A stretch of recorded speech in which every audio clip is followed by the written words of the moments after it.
Hello friends, बहुत बहुत स्वागत है आज के इस सेशन में आप सभी का।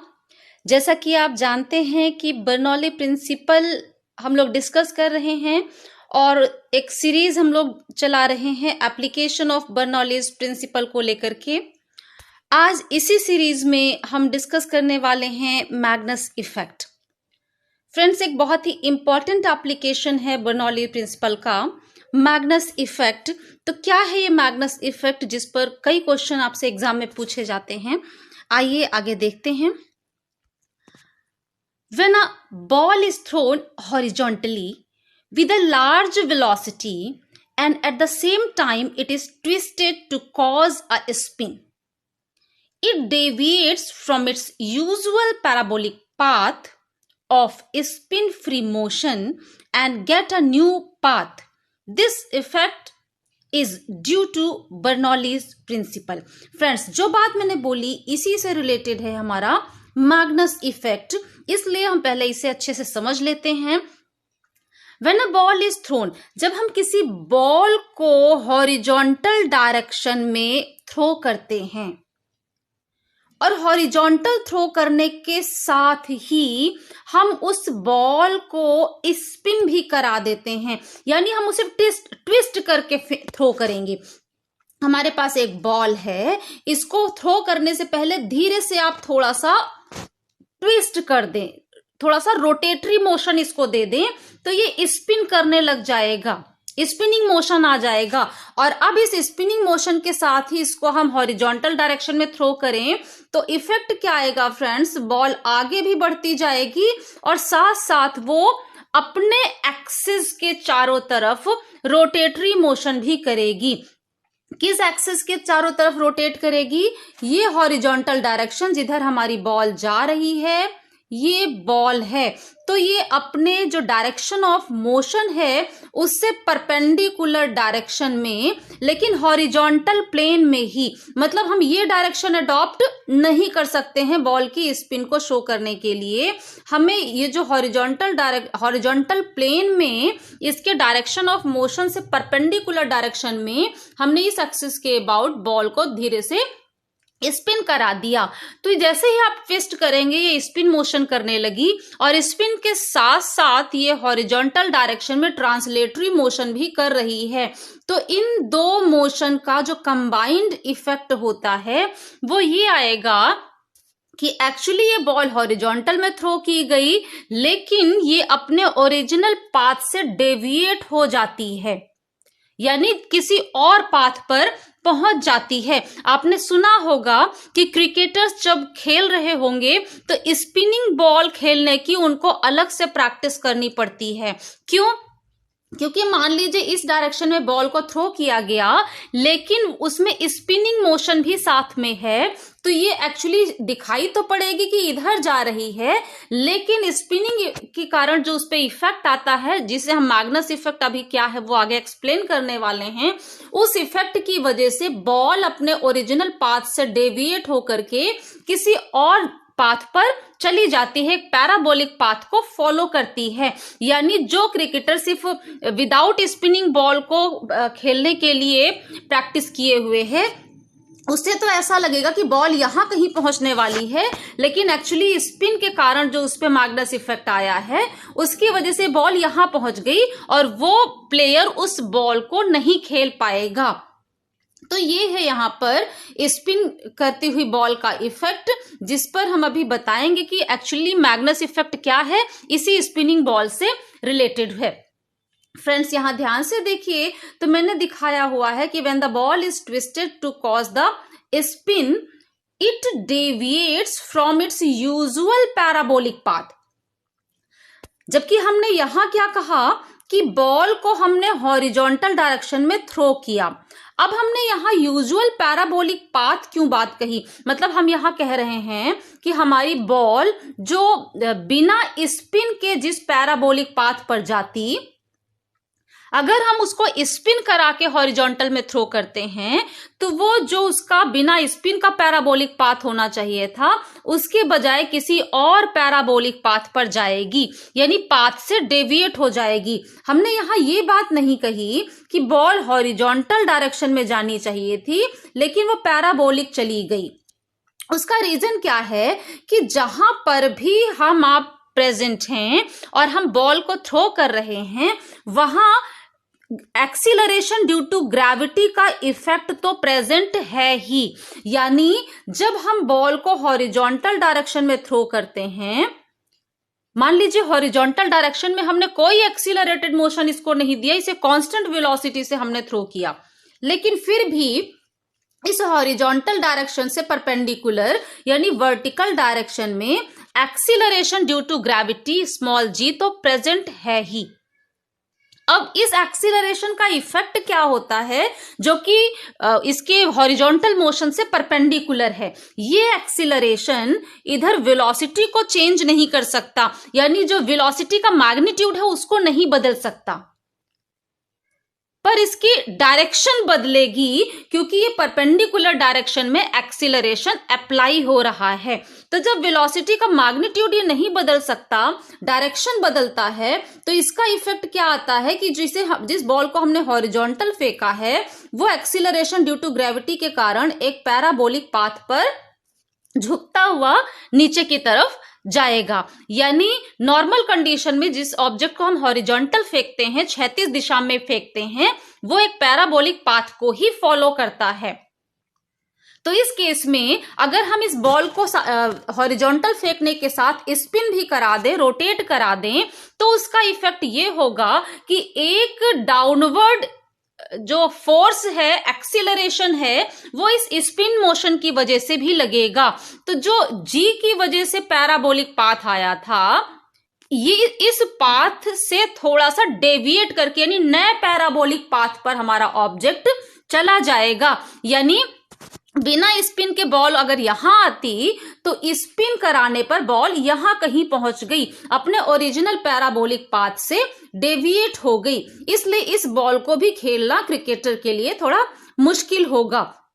पर अगर हम किसी ऐसी जगह पर प्रेजेंट हैं जहां पर acceleration due to gravity small G नहीं प्रेजेंट है, तब अगर आप बॉल को हॉरिजॉन्टल थ्रो करेंगे तो वो हॉरिजॉन्टल ही जाएगी।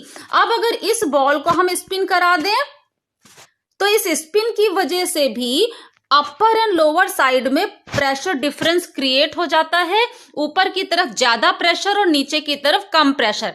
उसका रीजन क्या है वो अभी हम बर्नौली थ्योरम यूज करके एक्सप्लेन करेंगे। तो इस प्रेशर डिफरेंस की वजह से एक नेट डाउनवर्ड फोर्स लगता है और फोर्स मींस एक्सीलरेशन। तो इस एक्सीलरेशन की वजह से भी हमारा ऑब्जेक्ट पैराबोलिक पाथ पे चला जाएगा। यानी भले ही स्मॉल जी प्रेजेंट है, स्मॉल जी नहीं है, इस वजह से जो हॉरिजॉन्टल मूव करने वाला ऑब्जेक्ट सिर्फ इस एक्सीलरेशन की वजह से पैराबोलिक पाथ पर जाएगा। यहां हॉरिजॉन्टल से डेविएट होकर पैराबोलिक पाथ पर चला गया और स्मॉल जी प्रेजेंट है, तो स्मॉल जी की वजह से ही पैराबोलिक पाथ पर जा रहा था, लेकिन जो स्पिन कराया उसकी वजह से भी एक प्रेशर डिफरेंस आएगा। तो स्मॉल जी के कारण जिस पैराबोलिक पाथ पर गया था उससे डिफरेंट एक पैराबोलिक पाथ पर जाएगा। दोनों ही केस में अपने ओरिजिनल पाथ से ऑब्जेक्ट डेविएट होगा ही। This effect is due to Bernoulli principal, जिसे मैं पहले भी कह चुकी हूं आपसे। आइए इसे हम और डिटेल में आगे डिस्कस करते हैं। The Bernoulli's principle produces a difference in lateral pressure. Lateral यानी साइड वाइज, जैसे अभी मैंने कहा था ऊपर प्रेशर ज्यादा और बॉल के नीचे प्रेशर कम हो जाएगा, तो ऊपर से ज्यादा इस साइड ज्यादा प्रेशर और ये कम प्रेशर, तो जो डिफरेंस ऑफ प्रेशर है ऑफकोर्स डाउनवर्ड जाएगा, यानी नीचे की तरफ एक फोर्स लगने लग जाएगा ऑब्जेक्ट पर due to spin. So the Bernoulli's principle produces a difference in lateral pressure of the ball. thrown horizontally along with spin about its own axis। मैंने अभी जैसा एक्सप्लेन किया था कि हॉरिजॉन्टल डायरेक्शन में थ्रो करने से पहले बॉल को स्पिन मोशन करा देना है। किस एक्सिस के अबाउट स्पिन इसको करना है? इसकी जो डायरेक्शन ऑफ मोशन है इससे परपेंडिकुलर डायरेक्शन में जो एक्सिस है, परपेंडिकुलर है लेकिन हॉरिजॉन्टल प्लेन पर है। और इसी बात को अगले पॉइंट में मैंने एक्सप्लेन किया हुआ है। परपेंडिकुलर टू हॉरिजॉन्टल मोशन मतलब स्पिन किस डायरेक्शन में होगा हमारा? Perpendicular to the horizontal motion.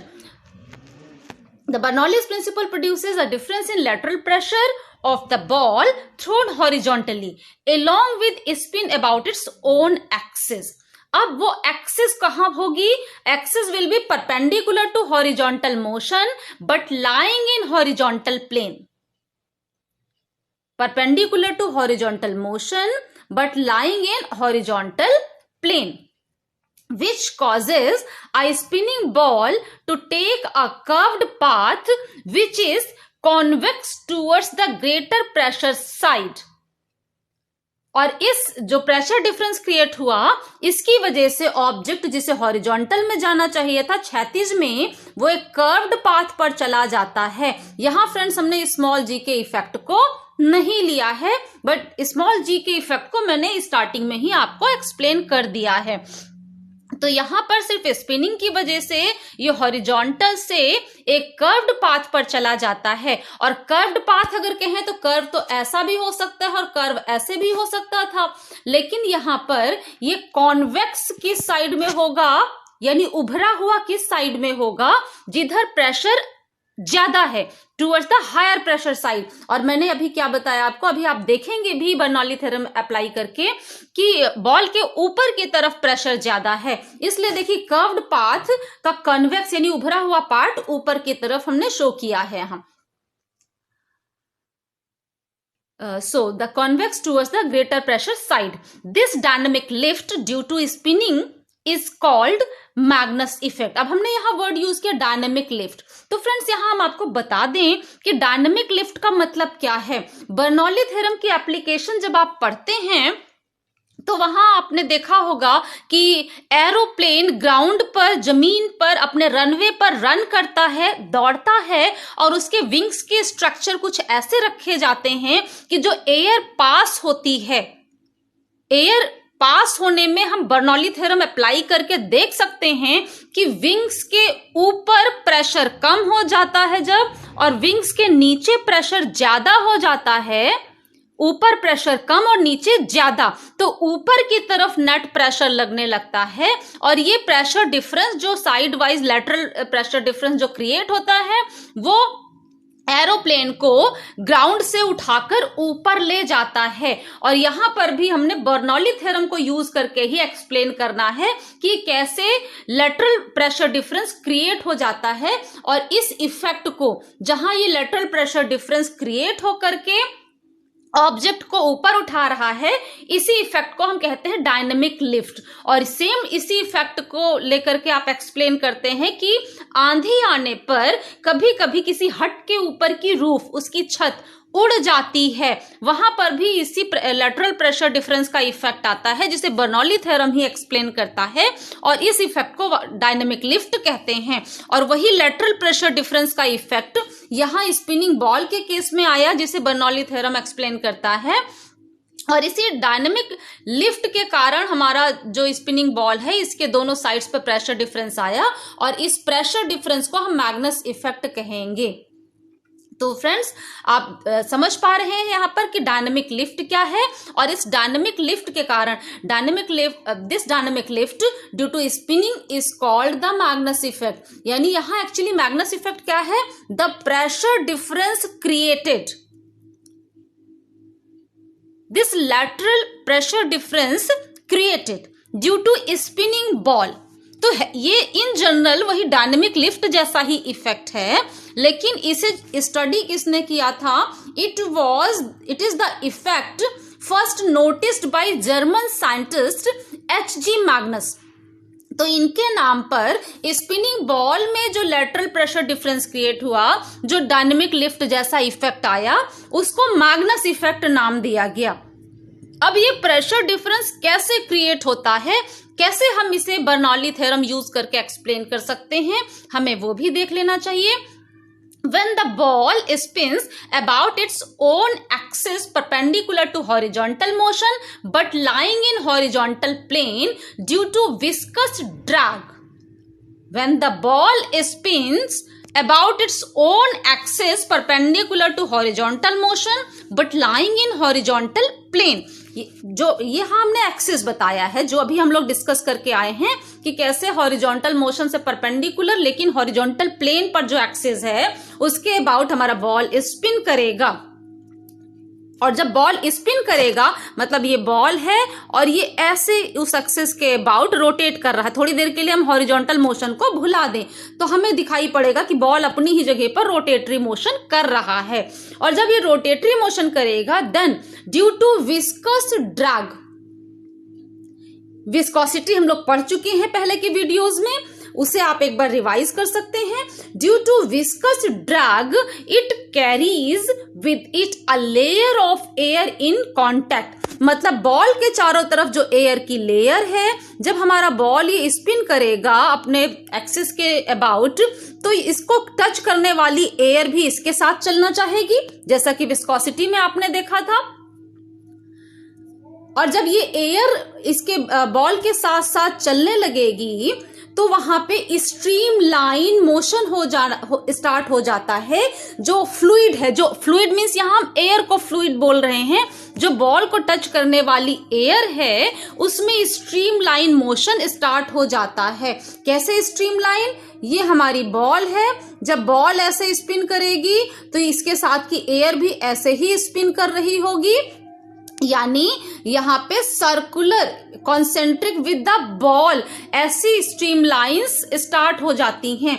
The stream lines around the ball are in the form of concentric circles. Concentric circles के फॉर्म में बॉल के चारों तरफ स्ट्रीम लाइंस आपको मिलती हैं। If the ball moves forward with the velocity v, अब ये जो स्पिन का इफेक्ट था ये आप समझ गए, लेकिन हमने स्पिन के साथ साथ हॉरिजॉन्टल डायरेक्शन में बॉल को मूव भी कराया है। And if the ball moves in the horizontal direction with velocity v, अब फॉरवर्ड में मूव करने का इफेक्ट, एक तो ये इफेक्ट था और इसके साथ साथ हॉरिजॉन्टल मोशन है। अब थोड़ी देर के लिए हम अगर इस स्पिन को भुला दें और हम सिर्फ हॉरिजॉन्टल मोशन ऑब्जर्व करें तो क्या होगा? बॉल फॉरवर्ड डायरेक्शन में v वेलोसिटी से मूव करेगी, then air ahead the ball rushes backward with velocity v to fill the space left empty by the ball। देखिए अगर हम रन करते हैं, बॉल की जगह हम खुद को ही आप सोच लें, आप रन करते हैं, आप दौड़ते हैं, तो जैसे पानी में कोई ऑब्जेक्ट गया तो उसको अपने वॉल्यूम के बराबर स्पेस बनाना पड़ता है। अपने वॉल्यूम के बराबर उसे स्पेस बनाने के लिए उतना ही वाटर वहां से हटाना पड़ेगा। इसी तरीके से हमारे चारों तरफ एयर है, अगर हम रन करके आगे जा रहे हैं तो वहां की एयर को हटाकर हमें अपने वॉल्यूम के बराबर स्पेस बनाना पड़ेगा। तो वह स्पेस कैसे बनेगा? जो एयर हम हटा रहे हैं अपने आगे से, तो पीछे जो हमने स्पेस छोड़ा है उस स्पेस में वो एयर जा करके अपने को सेट करेगी। यानी अगर हम फॉरवर्ड मूव कर रहे होंगे तो यहां से हटाई हुई एयर रन करके पीछे की तरफ जो हमने प्लेस छोड़ा वहां जाएगी। और यही चीज इस बॉल के केस में होगी।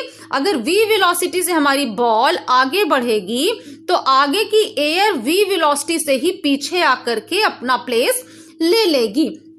यानी बॉल आगे जा रही है तो उस एयर जो है वो उसी वेलोसिटी से पीछे की तरफ बैकवर्ड आ रही है with velocity v to fill the space left empty by the ball. तो यहाँ ये दो केसेस हैं जो हमने स्पिन में देखा। स्पिन की वजह से एयर कंसेंट्रिक सर्कल बना करके मूव कर रही स्ट्रीम लाइन बनाती है, और हॉरिजॉन्टल मोशन की वजह से जब बॉल आगे जाती है तो एयर पीछे भाग करके आती है, पीछे आकर के अपना प्लेस ले लेती है, इट रशेस बैकवर्ड।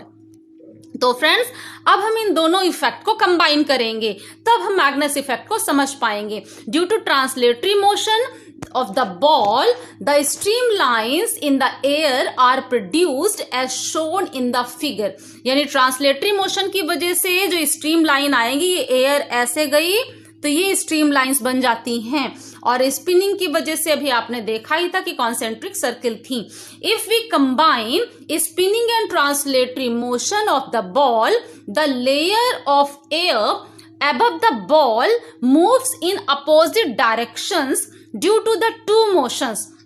अब अगर हमने first effect and second effect को कंबाइन किया तो देखिए, आप बॉल के ऊपर अगर हम देखें तो आप देख पा रहे हैं कि स्पिनिंग की वजह से एयर इस डायरेक्शन में चल रही है और हॉरिजॉन्टल मोशन की वजह से इस डायरेक्शन में जा रही है।